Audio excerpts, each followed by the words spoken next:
یا صاحب الزمان یا وارث قرآن۔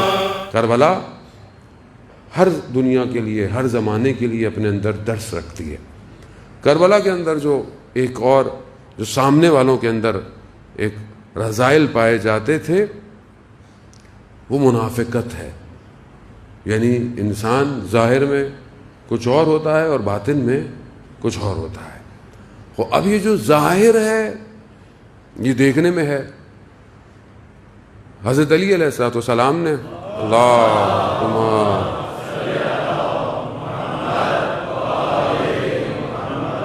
مولانا نے جو بلاغہ میں جو لیٹرز لکھے ہیں، کچھ لوگوں کو امام نے لیٹرز لکھے ہیں، اس لیٹر میں غالباً 27واں لیٹر ہے کہ جو انہوں نے محمد بن ابی بکر کو، جو خلیفہ دوم کے بیٹے تھے محمد، ان کو ایک لیٹر لکھا ہے۔ اس لیٹر کے اندر انہوں نے لکھا، شروع کی عبارت بس آپ کی خدمت میں، کہ مجھے رسول خدا نے فرمایا کہ علی انا اخاف ہو، مجھے خوف ہے، مجھے خوف مشرکوں سے نہیں ہے، مجھے خوف مومنوں سے نہیں ہے۔ رسول خدا کہہ رہے ہیں کیونکہ مومن تو اپنی بات پہ تعہد رکھتا ہے، عہد رکھتا ہے، اور مشرک اپنے مشرک ہونے کی وجہ سے ختم ہو جائے گا۔ مجھے خوف ہے تو منافق سے ہے، وہ منافق جو ظاہر میں کچھ اور ہے، باطن میں کچھ اور ہے۔ اسلام کو جو ضربہ لگا ہے وہ منافقت سے لگا ہے، اس لیے سورہ منافقون جو ہے وہ آئی۔ اب اسلام کے اندر شروع سے لے کر آج سے بہت سے لوگ اسلام کا لبادہ اوڑھ کر اسلام میں آ گئے، کیونکہ آپشن نہیں نظر آ رہا تھا تو انہوں نے کہا کوئی اندر سے ہی کام خراب کریں گے، یا بہرحال جو بھی کر لیں، لیکن اندر سے کچھ اور تھے، اور اسلام بھرا پڑا ہے۔ یہ قرآن کی آیتیں کہتی ہیں تمہارے پاس آتے ہیں تو کچھ اور کہتے ہیں، دوسروں کی طرف جاتے ہیں تو کچھ اور کہتے ہیں، اور پھر کہتے ہیں کہ ہم تو فساد نہیں کرتے، ہم تو روح زمین پر فساد نہیں کرتے۔ عبداللہ شخص تھا، ایک جگہ یہ کہیں سے کسی جنگ سے غالباً کہیں سے آ رہے تھے، مہاجر اور انصار آپ جانتے ہیں، کسی جگہ پر پانی میں لڑائی ہوئی اور ایک شخص نے، مہاجر نے جو ہے وہ تھپڑ مار دیا انصار کو، اور ایک شخص جو عبداللہ تھا وہ چھپا ہوا تھا ہمیشہ، وہ سب وہ مسلمان ہوا ہی منافقت کی طرح تھا کہ کبھی مجھے اس نے وہاں کہا کہ میں مدینہ جا کر جو ہے وہ ان سب کو باہر نکلوا دوں گا، یہ اس کے جملے تھے۔ تو ایک چھوٹا بچہ ہے زید بن ارقم، 7-8 سال کا، اس نے جب یہ سنا تو بھاگتا ہوا رسول خدا کی پاس آیا کہ یا رسول اللہ ایسا ایسا، اس نے بہت اہانت بھی کی، اس نے یہ بھی کہا، اس نے یہ بولا ہے۔ تو رسول خدا جیسے ہی پہنچے تو بہت زیادہ یہ آپس میں لڑنے ہی والے تھے، حالات ایسے ہوئے تھے۔ رسول خدا گئے تو رسول خدا نے کہا کیا ہے؟ تو اس نے کہا کہ آپ ایک بڑے آدمی کی بات نہیں اور ایک چھوٹے بچے کی بات مان رہے ہیں۔ رسول خدا نے دیکھا کہ حالات ابھی بہت زیادہ خراب ہوں، خاموشی کا کرو، سب چھوڑو اور سفر شروع کرو۔ یہ بچہ آیا اور یہ بچہ جا کر اپنے گھر میں بند ہو کے بیٹھ گیا کہ میں نے جھوٹ نہیں بولا تھا، میں نے سچ بولا تھا۔ قرآن کی آیات نازل ہو گئی کہ جو اس شخص نے کہا ہے وہ کہا، اور بچے نے جھوٹ نہیں کہا۔ رسول خدا نے اس بچے کو بلایا، کہا کہ دیکھیں کیا بات ہے، خدا جس کی تصدیق کر دے، خدا تصدیق کر رہا ہے اس بچے کی کہ تم نے صحیح کہا، وہ منافق ہے۔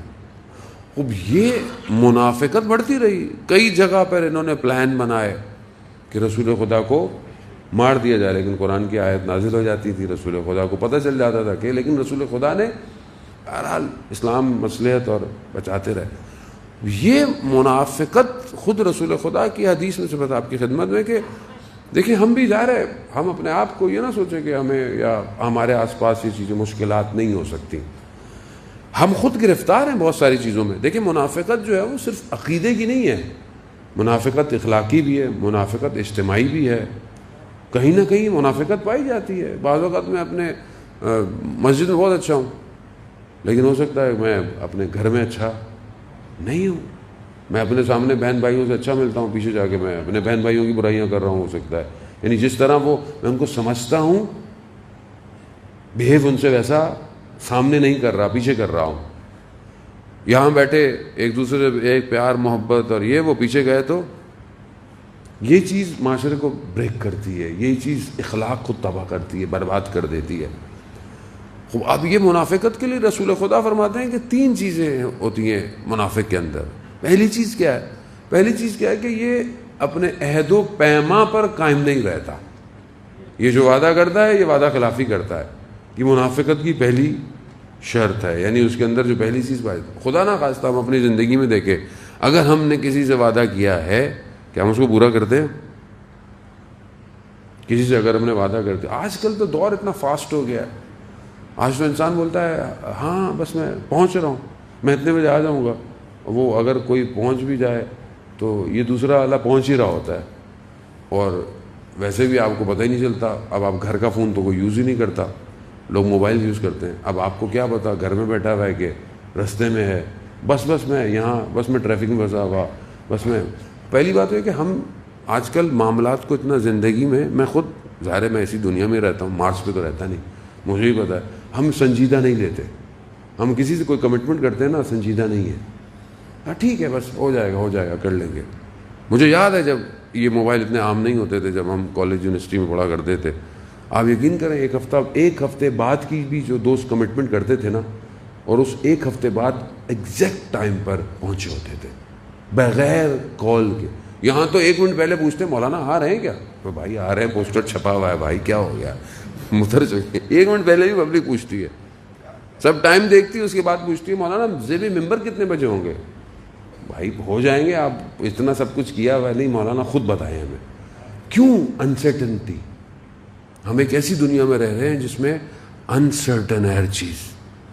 وعدہ تو رہا ہی نہیں نا, وعدہ تو ہے ہی نہیں. وعدہ کیا ہے, انسان عہد تو کر ہی نہیں رہا کوئی.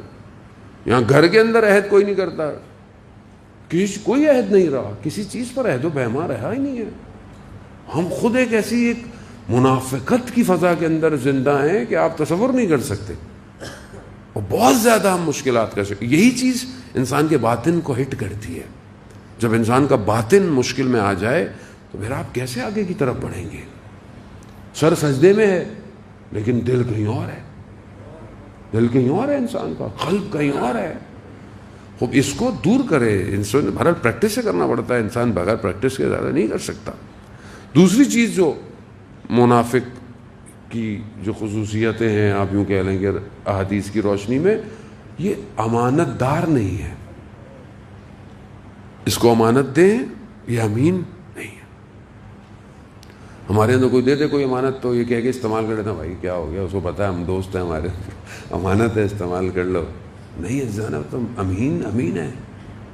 اگر کوئی امانت دے رہا ہے, چاہے ظاہری چیز ہو چاہے کوئی ہو, بہرحال اس کو آپ نے امانت دینا ہے, چاہے وہ بھائی نے کیوں نہ دی ہو, چاہے وہ گھر والوں نے کیوں نہ دی ہو. تو وہ خیر اب تو خیر بہرحال مجھے نہیں پتا, ہاسٹل کا ٹائم میں فریج میں کوئی چیز رکھے تو اگر لکھ بھی دو تو بھی یہ کیا کہ استعمال کرتا نہیں, یہ تو سب حلال ہی ہے, سب ایک جیسے ہیں, سب کے لیے کیا مسئلہ ہے. تو یہاں امانت آپ کیسے, اور امانت صرف مادی نہیں ہے. میں سمجھتا ہوں جس دور میں ہم زندہ ہیں اس دور میں مادی امانت کوئی نہیں, اس ٹائم پہ ساری امانتیں دوسری ہیں. مثال کے طور پر اگر آپ کو میرا کوئی راز پتہ ہے تو آپ کیا اس کے امین ہیں؟ میں آپ کا دوست ہوں, آپ نے مجھے کوئی دوست سمجھ کے کوئی بات کہی, کیا میں نے آپ کا راز اپنے پاس رکھا؟ جو کل میں آپ کو مومن کی صفات بتائی تھیں کہ مولا نے بتایا کہ ہمارا چاہنے والا کیسا ہو, کہ پہلا وہ اول نماز پہ اسے نظر آئے, دوسرا وہ بھائی چارگی میں نظر, تیسری چیز اگر اسے آزمانا ہے تو اسے راز اور اسرار پہ آزماؤ کہ کیا وہ تمہارے رازوں کو رکھتا ہے یا نہیں رکھتا. تو یہاں تو انسان کو پتہ چل جائے, آپ کو پتہ ہے فلانے شخص کا, اس کو تو بیچارے کو کیا بتاؤ, نہیں پتہ, بتا دیا. یہ رازداری, یہ امانت داری ہے جان محترم. کسی کو ہو سکتا ہے کسی سے غلطی ہو جائے, کسی سے حادثہ ہو جائے زندگی میں, آپ کیوں بتا رہے ہیں کسی کو؟ تو امانت بہت زیادہ ضروری ہے. خوب یہ چیزیں جو ہیں وہاں کربلا کے سامنے نہیں پائی جاتی تھیں. منافقت تھی, نمازیں تھیں, قرآن تھا, تکبیریں تھیں, قرآن کی وہ آیتیں پڑھتے رہے اپنے عمل کو جسٹیفائی کرنے کے لیے کہ خدا نے ہمیں یہ سب کچھ دیا ہے, خدا نے ہمیں قرار دیا ہے. وہ منافق تھے, منافقت پائی جاتی تھی. نہ عہد و پیما تھا ان کی زندگی میں, مگر عہد و پیما پروردگار نے نہیں دیا. پروردگار قرآن میں کہہ رہا ہے الم عہد یا بنی آدم, کیا بنی آدم ہم نے تم سے عہد نہیں لیا کہ تم ایسے عمل کرو اور شیطان کی عبادت مت کرو. مگر یہ سامنے کیا کر رہے تھے لوگ؟ اور امانت تو خیر ان کے یہاں کیا امانت تھی، اللہ اور اللہ کے رسول کی امانتیں درمیان میں تھیں. عزیزان محترم، اور ہم اپنے اس دور کے اندر جس معاشرے میں ہیں، ہمارے اندر بھی یہ مشکلات پائی جاتی ہے. لیکن اب آہستہ آہستہ جتنا وقت ظہور کے نزدیک ہوتا جا رہا ہے اتنا گرے ایریا کم ہو رہا ہے. یعنی بلیک اور وائٹ دو ہی چیزیں، حق اور باطل، تیسرا کچھ نہیں ہے. یہ تیسرا جو ہے نا، یہ منافقت ہے کہ میں ادھر بھی ہوں میں ادھر بھی ہوں. بھائی ادھر ادھر نہیں ہے، یا ادھر ہو جاؤ یا ادھر ہو جاؤ. نہیں، میں ادھر بھی ہوں میں ادھر بھی ہوں. یہ خاص طور پہ مومنین کے درمیان میں بہت ضروری ہے کہ زمانہ جتنی تیزی سے بڑھ رہا ہے نا اپنے امام کے ظہور کے لیے، وہاں ہمیں اپنے آپ کو صاف کرنا ہے. خدا نہ خواستہ اگر ہم دیکھیں ہم جس طرف ہوئے اور ظہور کے ٹائم پر ہم اسی طرف گریں گے. اب یاد رکھیے گا، اگر حق کی طرف رہے تو پھر حق کی طرف جھکیں گے، کیونکہ زمانہ آخری چیک کر رہا ہے.